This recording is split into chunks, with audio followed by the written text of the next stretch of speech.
자, 키워드 펼쳐주세요. 자, 키워드 20페이지의 네 번째 문단입니다. 그래서 이제 시간적 적용 범위부터 보도록 하겠습니다. 자, 형법의 이제 시간적 적용 범위인데, 이렇게 이제 시간이 흐르면 이제 범죄, 여기가 이제 실행 종료가 된 때고요. 재판, 여기가 이제 종료가 된 때죠. 재판 확정된 때. 그리고 이제 형집행이 이렇게 있습니다. 자, 기준 시점은 두 개죠. 여기 범죄 종료 시 끝날 때 기준, 재판 확정 시 끝날 때 기준, 두 개예요. 이렇게. 그래서 이제 법이 개정이 되는데 그 실행 종료 전의 법이 A에서 B법으로 개정된 경우, 그다음 실행 종료 후 그 확정 전에 여기서 B가 C로 바뀐 경우, 그다음 확정 후에 이제 집행 중에 D로 바뀐 경우, 법이 바뀐단 말이에요. 뭘 정할지 문제가 됩니다. 이렇게. 자, 근데 여기서 실행 종료 전에 바뀐 경우는 이제 1조 1항이 적용되죠. 그래서 행위시법에 적용된다 이렇게 됩니다. 이 행위시라는 거는 종료시법을 말하죠. 신법 B를 말하는 거예요. 그래서 A, B 비교하지 말고 바로 이제 행위 종료 시 B법 적용됩니다. 신법. 자, 그다음에 이제 이 종료 확정 전에 바뀐 경우는 이제 1조 2항이 적용될 여지가 있죠. 근데 1조 2항이 적용되려면 요건이 실행 종료 후 법이 바뀌어야 되고, 두 번째 이제 이 신법이 더 유리해져야 됩니다. 그래서 처벌하지 않거나 감경된 경우, 유리한 경우, 그때는 이제 신법 적용하죠. 그래서 이제 이게 재판 중에 그 처벌하지 않는다 바뀌면은 소송 면제죠. 면소 판결. 그다음 재판 중에 형이 감경되면 경환형 처벌하면 된단 말이에요. 자, 근데 이렇게 두 개로 바뀌지 않고 오히려 이제 이 종료 후에 법이 바뀌었는데 이게 형벌이 가중됐거나 예전과 똑같을 때도 있단 말이에요. 이럴 땐 1조행이 적용되지 않죠. 그래서 원칙대로 1조 1항으로 갑니다. 이렇게 1조 1항으로 가는 거예요. 이렇게 됩니다. 자, 세 번째, 재판 확정 후에 집행 중에 법이 바뀐 경우가 있습니다. 이럴 때는 이제 1조 3항이죠. 1조 3항에는 뭐라고 되어 있어요? 1조 2항과 다르게 그 형 면제되는 경우만 있고요. 요게 그 감경되는 경우 없단 말이에요. 그래서 없어진 경우밖에 없습니다. 처벌하지 아니한다. 그러면 이제 아까 재판 중에 처벌하지 아니한다 그러면 재판 소송 면제가 되는데, 집행 중에 처벌하지 않는다 그랬으니까 집행 면제가 되겠죠.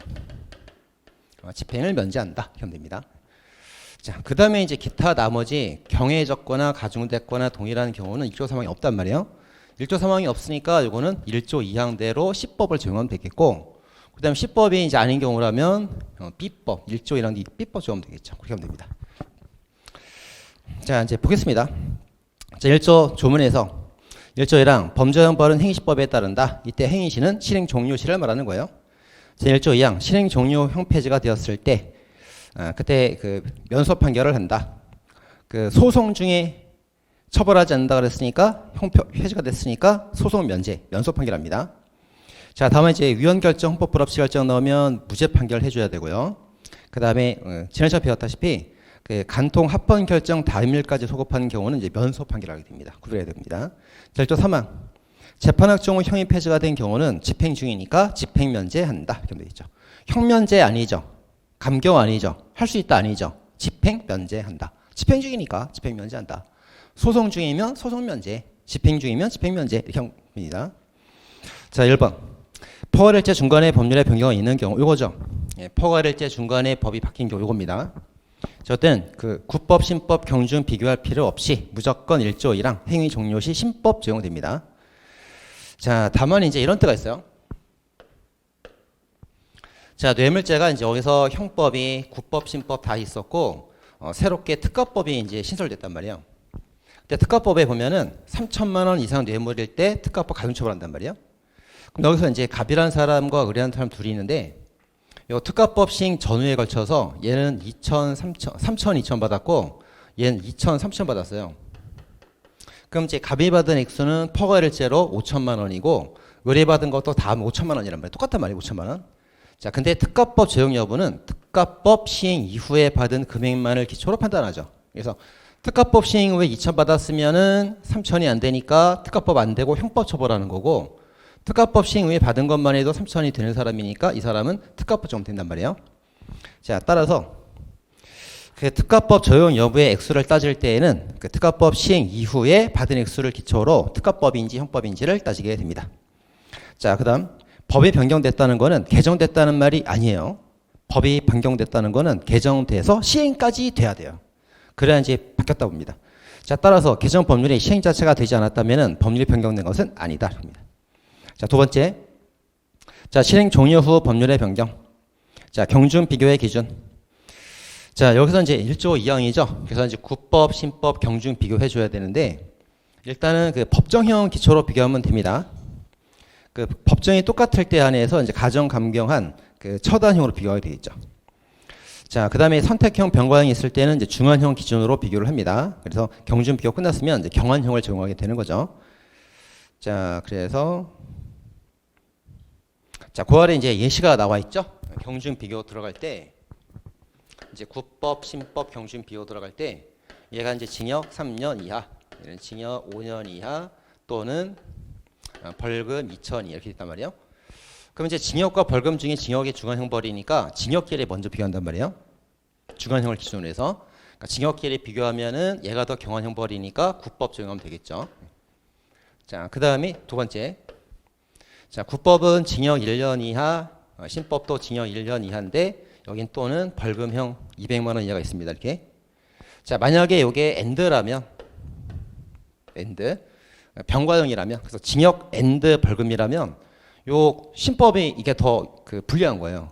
불리하단 말이에요. 근데 엔드가 아니라 선택형 5하죠. 5하 또는 징역 또는 벌금이란 말이에요.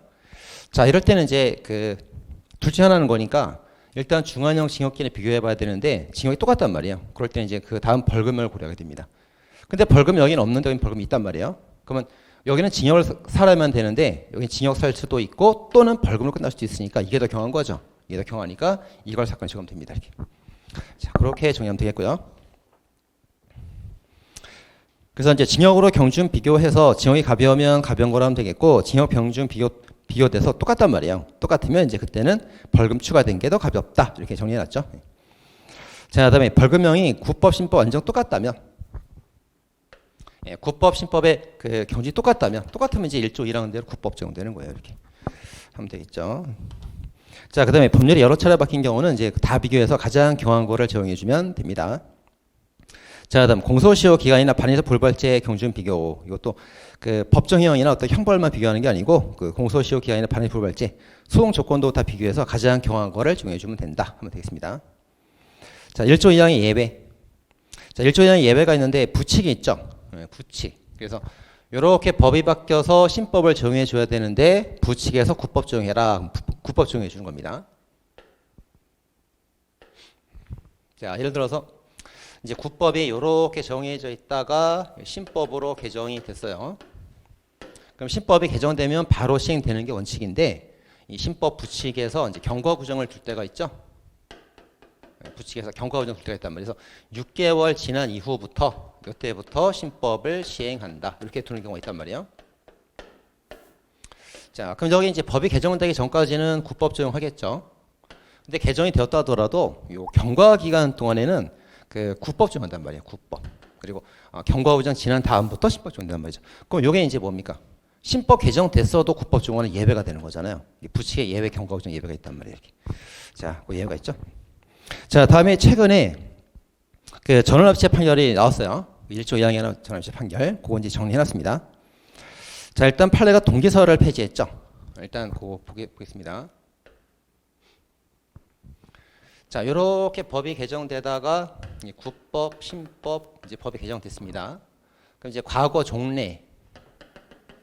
종래는 이제 까만색으로 써볼까요? 자, 종래. 네, 과거 판례 입장. 이제 종래 판례 입장 같은 경우는 이제 이 법이 바뀐 경우에 판례가 동기설이었죠. 판례 동기설이었기 때문에 그 법을 바꾼 동기를 따져봐요. 따져봐서 이게 만약에 이제 법적 견해 변경이라면 법적 견해 변경이라면 법이 변경된 거로 봐서 신법이 이제 처벌되지 않거나 유리해서 가벼운 경우라면 이제 신법 적용한단 말이에요. 1조 2항이 적용된단 말이에요. 이렇게. 자, 그런데 사실관계 변경이라면 1조 2항이 적용되지 않고 국법이 그대로 적용이 됐었어요. 이게 과거 동기설이었습니다. 법을 바꾼 동기를 봤단 말이에요. 자, 근데 이번에 전업 판결로 이제 뭐가 폐지가 됐냐면 여기 폐지가 됐어요. 여기 사실관계가 폐지됐습니다. 그래서 법이 바뀐 경우는 사실관계 변경은 없다. 이제 전부 다 법적 견해 변경으로 봐야 된다. 그래서 1조 2항 신법 적용이라 바뀌었습니다. 판례가.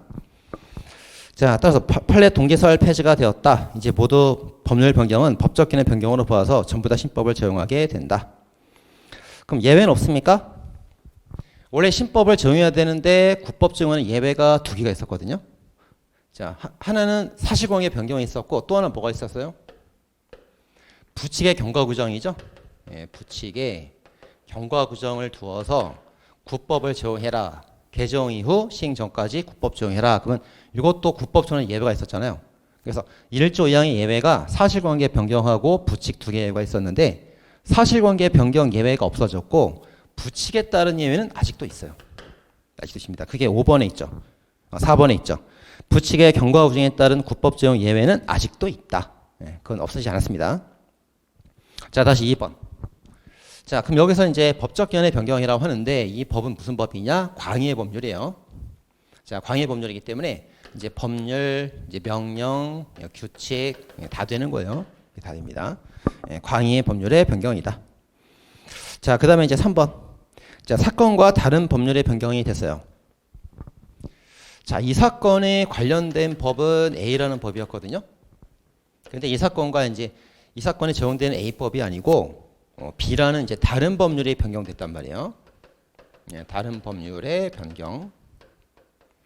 그러면 사건과 관계가 없는 법이라면은 1조 2항과 전혀 무관한 거잖아요. 근데 만약에 이 다른 법률 변경이 이 사건 A와 관련성이 있는 법률이라면, 그래서 B가 바뀌면서 A도 영향을 받는다면, 그럼 이제 1조 2항이 적용될 수가 있는 거예요. 근데 다른 법률이 이 사건 A 법률과 전혀 아무 관련성이 없는 법률이에요. 그럴 때는 뭐 1조 2항을 적용할 수가 없겠죠. 이렇게. 그래서 관련성이 있다 없다에 따라 달라집니다. 자, 그래서 거기에 3번 나와 있고요. 자, 다음에 여기 법이 변경될 때 한국법 변경만을 말합니다. 5번에 한시법은 제외되죠.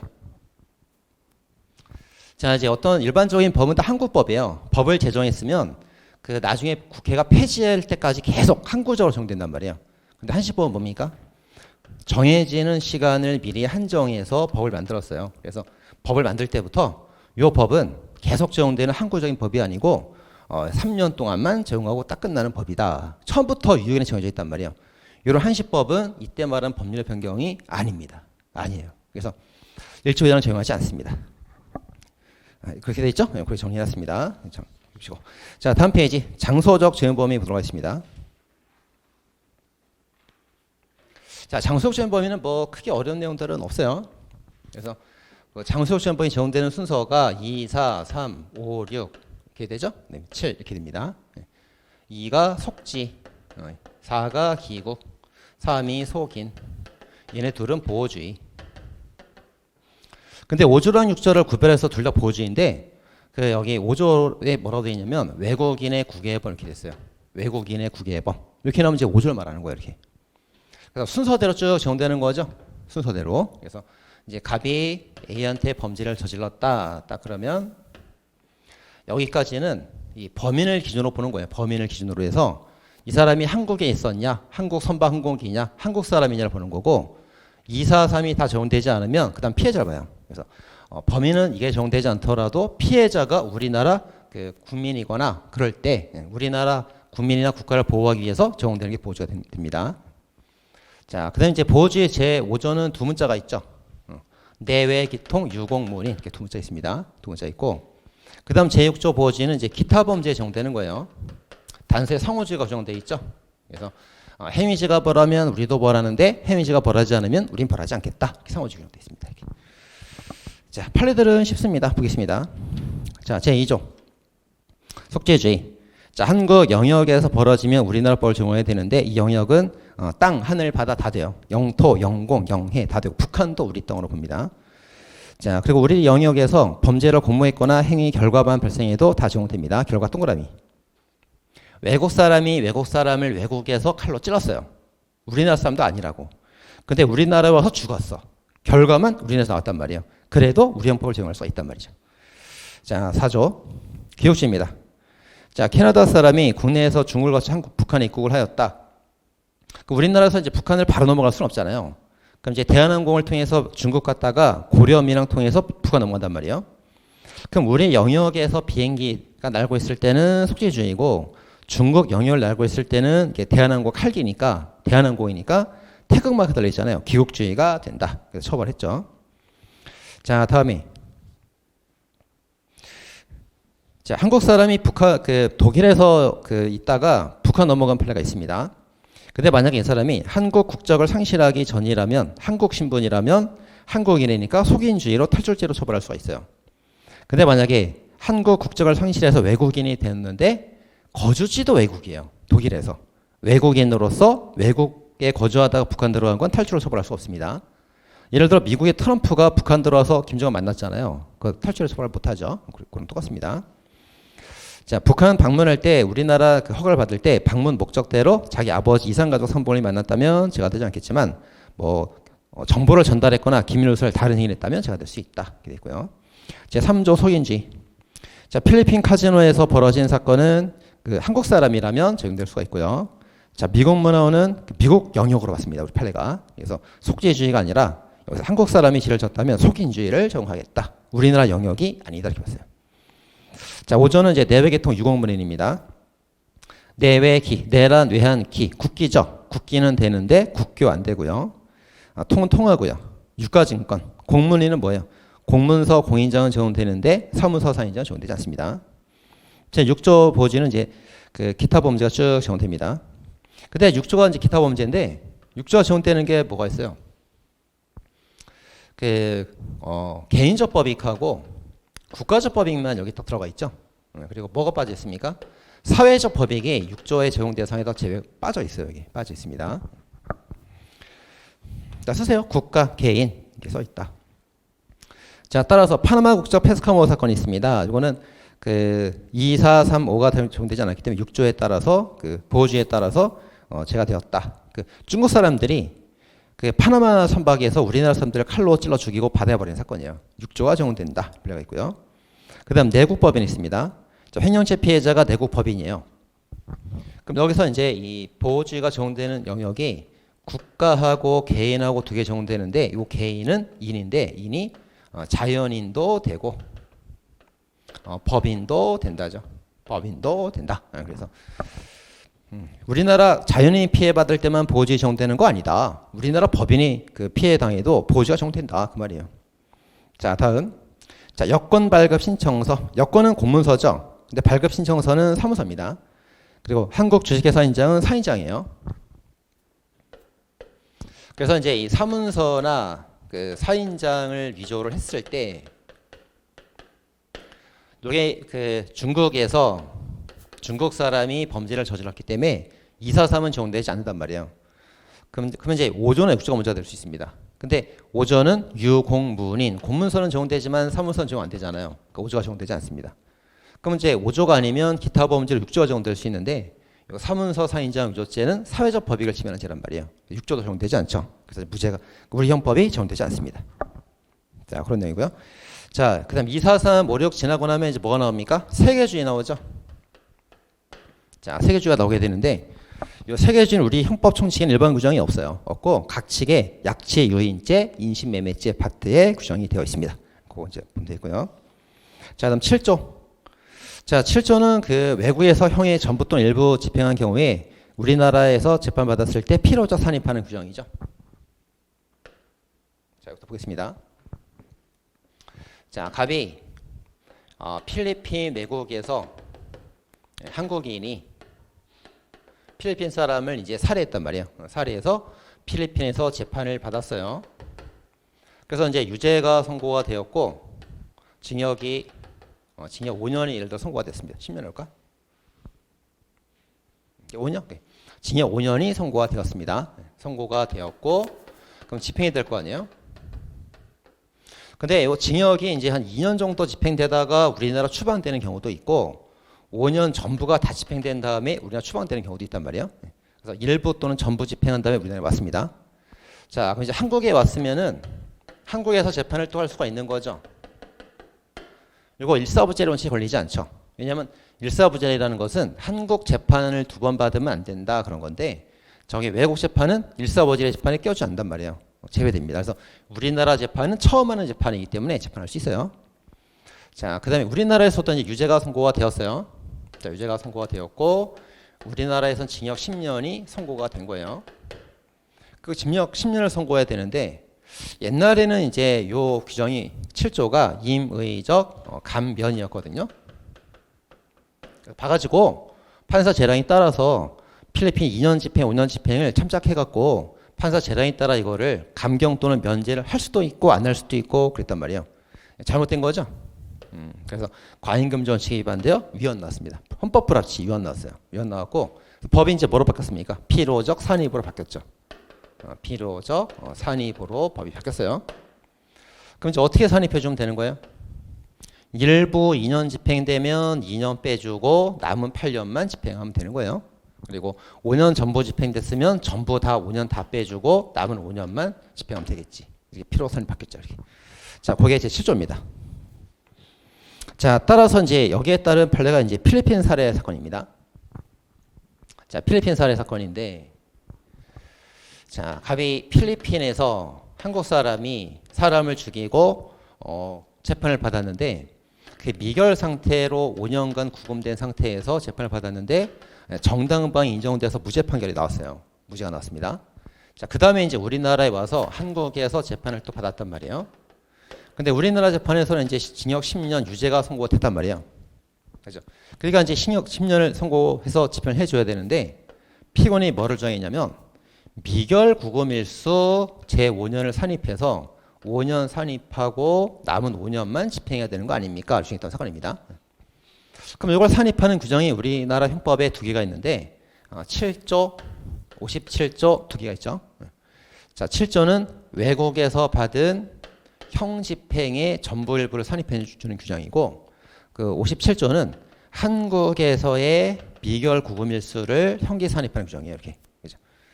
자, 그럼 이제 이걸 정할지 봐야 되는데 자, 저 사람이 필리핀에서 있었던 사건 맞고 근데 형집행에는 미결 구금이니까 산입 못 해주죠.